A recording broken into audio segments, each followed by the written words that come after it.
What's up, guys? This is Nate, and welcome to the very first episode of Redshift. In this episode, I'm going to be picking up on a topic that I covered a few years ago, and I ended up leaving the video up and forgetting about it, and things in my life changed, and now the video got a lot of interest, and I'm going to answer some of the questions and talk about that video and give you guys some follow-up. The video was titled Disc Brake BMX.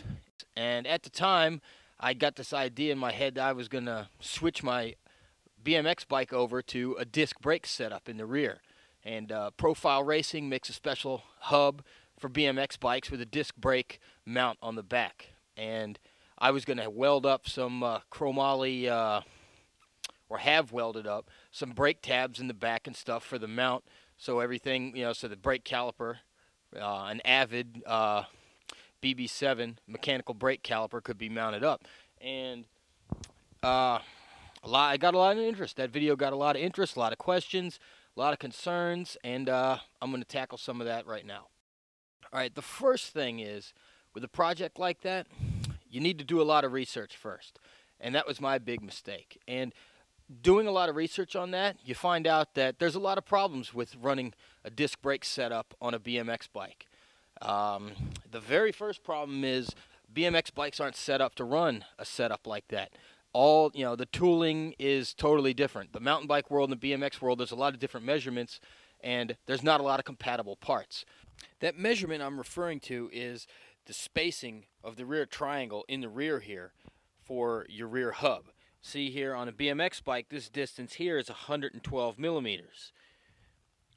On my dirt jumping bike, it's 135 millimeters. And on my downhill bike, it's 150 millimeters. And the problem here is that there aren't a lot, actually there's only one that I know of, there's only one disc brake hub that is designed to fit in a 112 millimeter BMX frame. The majority of them are 135 and 150 millimeters. And that is the problem you're going to run into. You're going to have a limited number of compatible parts as far as hubs are concerned. Right now, the profile hub is the only one that I'm aware of. That leads me to the second problem. If you look closely here on my new bike, you'll see there's a bracket here for, for stability for the disc brake. And a lot of people a long time ago, when they first started moving to discs and mountain bikes, they noticed that they would get cracks on the seat and chainstays here when they didn't have this bracket, because there's a lot of force being generated in an area that otherwise wasn't receiving force back there. And your BMX bike's not going to have that. So you're going to have a pretty big problem there. Or you may not have a problem, but if you do go fast, if you're on some big stuff and you really are putting some load on it, you might encounter a problem. And the second problem is that welding to heat-treated chromoly can be problematic. So you'd have to have a very good machine shop, and you're going to have to make sure they know what they're doing. It's not the same as just welding aluminum or high-tensile steel. And that also brings me to the next problem, is that there's an international standard for, disc brake mounts and the setup. So the problem is you're not going to have that. So you can take proper measurements, but it's going to be very difficult to take the exact measurements to make this thing mount up completely right, considering you're retrofitting it. And all the other bikes, they're designed with this in mind to begin with. And you're coming in and you're putting something on that wasn't intended to be there. And you're going to have a problem with that. If you do decide to go through with a project like that, and I highly advise against it, but if you do,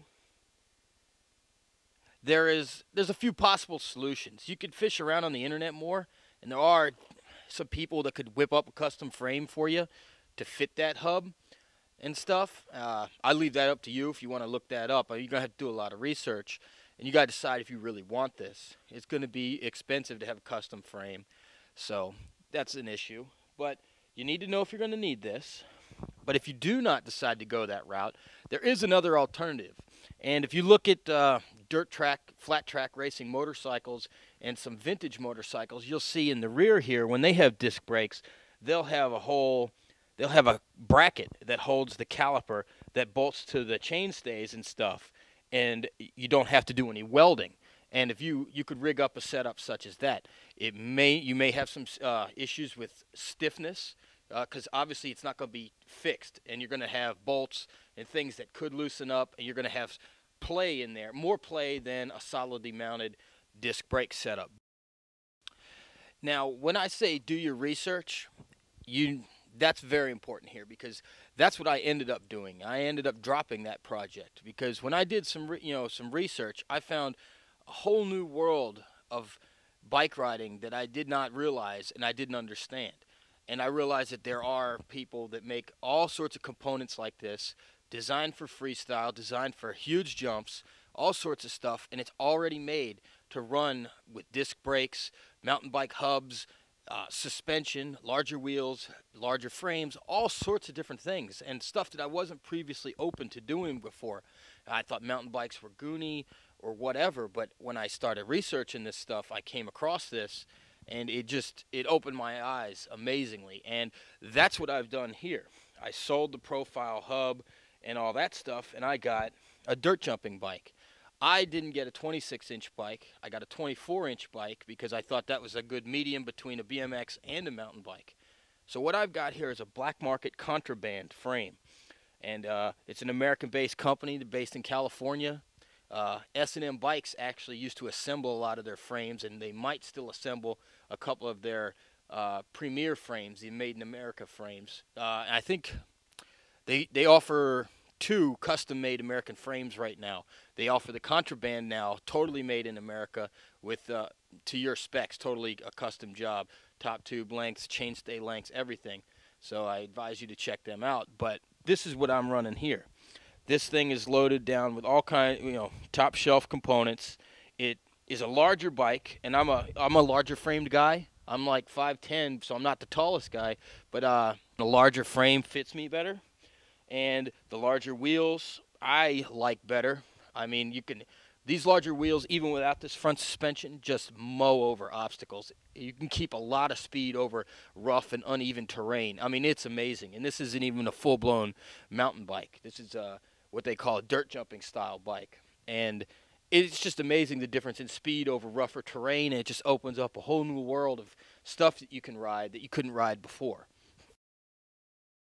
Alright guys, that's it for this video. Hopefully I answered your questions. Hopefully I showed the importance of proper research before beginning a project, because it might save you time and it might expand your horizons and open you to all kinds of new things that you might not have considered before. So if you have any questions or comments, leave them in the comments section below this video, and I'll try to answer the comments and the questions as best I can. And stay tuned to Redshift. We're going to have a lot more cool stuff for you.